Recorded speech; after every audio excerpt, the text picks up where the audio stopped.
I measured Monday and I was 226. Okay. I'm 6'2". So a doctor might say, well, your BMI is okay because you're a good weight with your height. Yeah. But I know that when that scale says, hey, your visceral fat is in the red zone. Right. And your subcutaneous fat is in the red zone, and it tells me I'm obese. I'm like, what? Dude, this scale's wrong.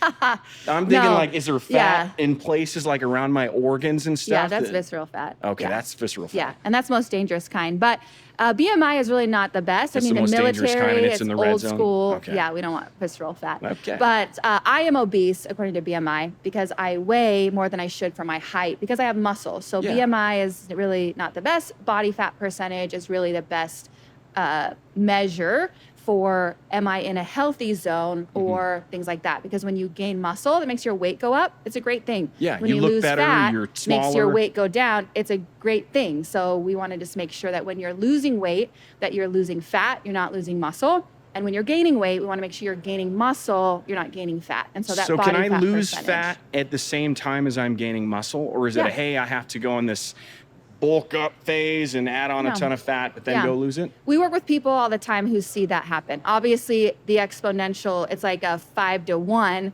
5 pounds of fat, 1 pound of muscle. It's not an equal, trade-off. But yes, if you are telling your body to tear its muscle fibers, rebuild, you have enough protein on board, and you're consistently, again, consistency is the most important thing, your body will adapt to what you are consistently doing 7 days a week, not 4, 7. So do you know, everybody's going to be a little bit different if somebody's 5'2" versus 6'2". What would be a general caloric? There's probably a ton of apps and stuff that you can download that says, okay, we'll take all your measurements. I think mine was, I was going to try to stay under 1,800 calories a week to lose like 1.5 to 2 pounds a week of fat. That has proven harder than I thought it would be. Because you don't have accountability, Steve. Exactly. That's why we make people come to Black Goat, so that they have accountability. Like that's the magic isn't the equation. It's not like, oh, I should eat better and I should move more. I should drink water. I should eat protein. I should eat fruits and veggies. Like that's not an aha moment for you, right? Right, yeah. So what you're missing is the accountability and the community to help you be successful. Because when you're surrounded by people working hard, doing the hard things, being disciplined, being consistent, it makes it easy for you to do all those things also. Yeah. So that's where yes, you can do it on your own. I can give you a list of things and good luck. But if that accountability piece is missing, that is really what we have found within our program that determines somebody's success or failure isn't the information. It's, did you do the thing? That's a good point, because I found that's so true in a lot of different things, not just health, but with people's work or the relationship, that I found that people that were super successful were just as consistent as the people that weren't successful, or vice versa. The people that weren't successful were like, hey, they're just as consistent as the people that are successful. They're just consistently doing the wrong things. Yeah. They're just like, oh, I'm really consistent. I'm just consistently eating bad, or I'm consistently drinking too much. Or somebody asked me one time, the perceived success of Black Goat, and they're like, man, is the key consistency?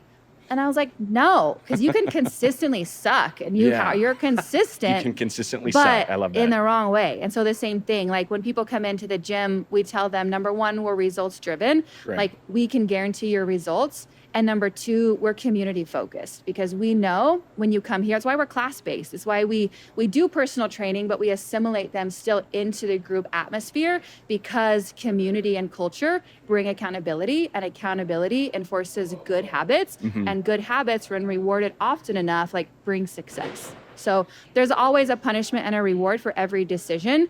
And you have to lean into what is most important to me? What do I love the most? Because I guarantee what you're trusting in, what you're protecting, and what you really put your effort into is what you love the most. And if that really, you can say you want to lose weight, but if your comfort is the most important thing to you, you are always going to choose comfort. You prioritize that over losing weight. Yeah. And so, being comfortable is a choice, and there's a reward there. I feel great. I'm very comfortable. And then there's a punishment of you're never going to change. Yeah. So what is most important to you?